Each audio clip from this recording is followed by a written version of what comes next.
के लिए है जो योगा के बिगनर्स हैं या फिर जो ओबीज हैं, हैवी वेट हैं, जिनको आसन करने में प्रॉब्लम हो रही है या जिनकी बॉडी स्टिफ है। धीरे धीरे आप ऐसे करेंगे तो आपके बॉडी में फ्लेक्सिबिलिटी आएगी, इलास्टिसिटी आएगी। Then again go down. इसके बाद यू रिलैक्स। अब जो अगला आसन मैं करने जा रही हूँ उसके लिए you will have to come up. आपने अपनी मैट पे ऐसे बैठ जाना है। अगला आसन है पश्चिमोत्तानासन। पश्चिमोत्तानासन करने के लिए जहाँ पर आप अपने मैट में लेंथ में लेटे हुए थे वहीं पर आप बैठ जाइए। And then you raise your both hands up. ऐसे आपके जो दोनों हाथ हैं ऊपर रहेंगे। Make sure when your hands are up in the air आपकी जो बैक है वो इलोंगेटेड, स्ट्रेच्ड और स्ट्रेट रहेगी। उसमें कोई हंच नहीं होना चाहिए या फिर आपका जो शोल्डर है वो राउंडेड नहीं होना चाहिए। बिल्कुल इरेक्ट आपकी बैक ऐसे स्ट्रेट रहेगी। And then slowly you have to go down without hunching your back. धीरे धीरे जितना जैसे आप कंफर्टेबल हैं वैसे नीचे जाइए। This is seated forward fold. आप चाहें तो ऐसे अपने हाथों को नीचे भी प्लेस कर सकते हैं। अगर कंफर्टेबल हैं, हैमस्ट्रिंग्स टाइट नहीं है, बैक स्टिफ नहीं है, तो this is how we do this asana, paschimottanasana. ऐसे आप नीचे जाइए, धीरे धीरे धीरे आगे की तरफ फोल्ड करिए। अपनी बैक को बिल्कुल स्ट्रेट रखना है, किसी तरह का कोई कर्व या हंच नहीं होगा। उसके बाद अपनी फर्स्ट फिंगर से हुक बनाना है। ऐसे हुक बनाते हुए अपने थंब को पैरों के पकड़िए और अपनी एल्बोज को स्ट्रेट रखिए। And then you go slowly down. Don't bend your knees, घुटने नहीं मोड़ेंगे। And try touching your forehead with your knee और विद योर शिन। ऐसे ये है फॉरवर्ड सीटेड फोल्ड। ये आसन this requires little work. This asana is not a one day thing. अगर आपने फॉरवर्ड फोल्ड नहीं किया है और आप फर्स्ट डे ही चाह रहे हैं कि आप इतने अच्छे से कर लें तो थोड़ा सा टाइम लगता है, थोड़ी सी मेहनत लगती है। अगर आपके लिए बिल्कुल भी घुटनों को छू पाना अपने फोरहेड से या इन दैट केस आगे झुक पाना पॉसिबल नहीं है तो डू इट स्लोली।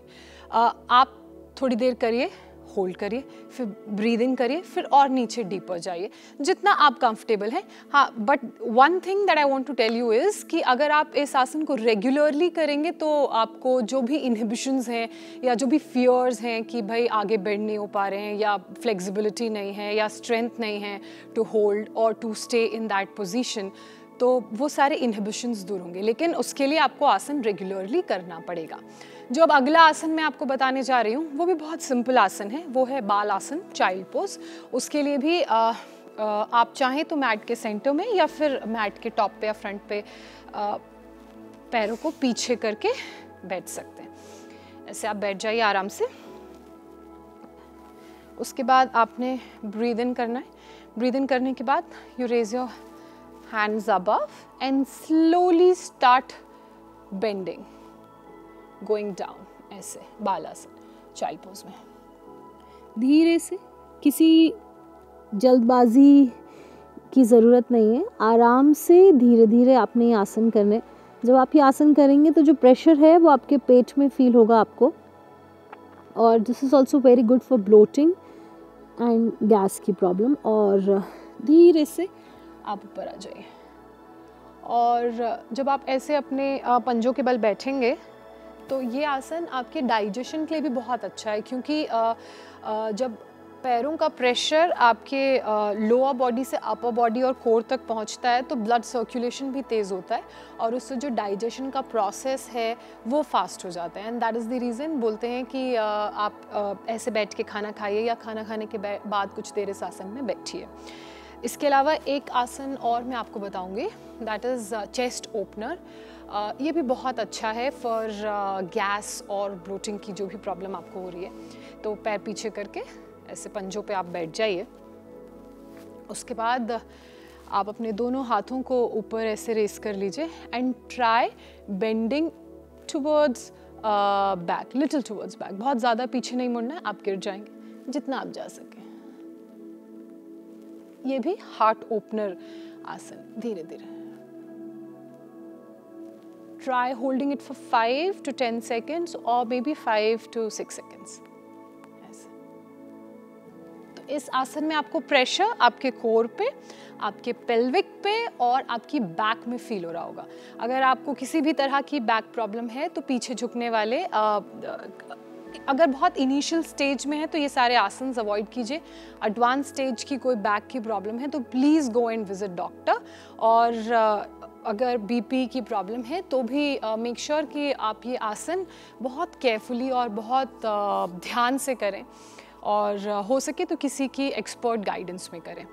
तो आज के लिए बस इतना ही। अगर किसी भी तरह की गैस या फिर ब्लोटिंग की आपको प्रॉब्लम है तो इन आसनों को आप रेगुलरली करें और कोशिश करें कि अपना लाइफस्टाइल चेंज करें और वो रीज़न फाइंड आउट करने की या वो फूड फाइंड आउट करने की कोशिश करें, जिससे कई बार ब्लोटिंग हो जाती है या फिर कई बार इनएक्टिविटी की वजह से मूवमेंट जब कम हो जाता है तो उस कारण भी ब्लोटिंग की प्रॉब्लम बहुत होती है। और कई बार ब्लोटिंग की प्रॉब्लम इसलिए भी होती है क्योंकि हम लोग कुछ खाते नहीं हैं।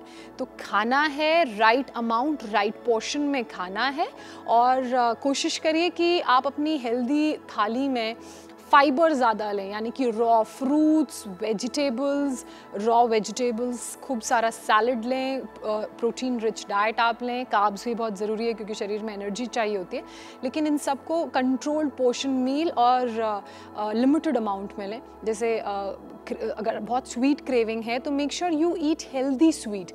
जैसे मैंगो का सीज़न चल रहा है तो आप अपना खाना खाने के बाद स्वीट क्रेविंग को क्योर करने के लिए या उसे सेटल डाउन करने के लिए आप एक आम खा सकते हैं। और एक आम बहुत मीठा होता है, मतलब मिठाई विठाई से बहुत अच्छा ऑप्शन है और मीठा भी बहुत होता है। और अगर कभी खा भी लिया तो इट्स ओके, गिल्टी फील करने की ज़रूरत नहीं, but make sure that workout का रूटीन आपका रेगुलर हो। इसी तरह के इंटरेस्टिंग वीडियोस और कौन कौन से आसन कौन कौन सी बीमारियों को दूर करने में या उन्हें कंट्रोल करने में कारगर हैं वो हम आपको लगातार बताते रहेंगे। फिलहाल आप लोग हमारे साथ जुड़े, आपने ये वीडियो देखा, बहुत शुक्रिया। नमस्ते।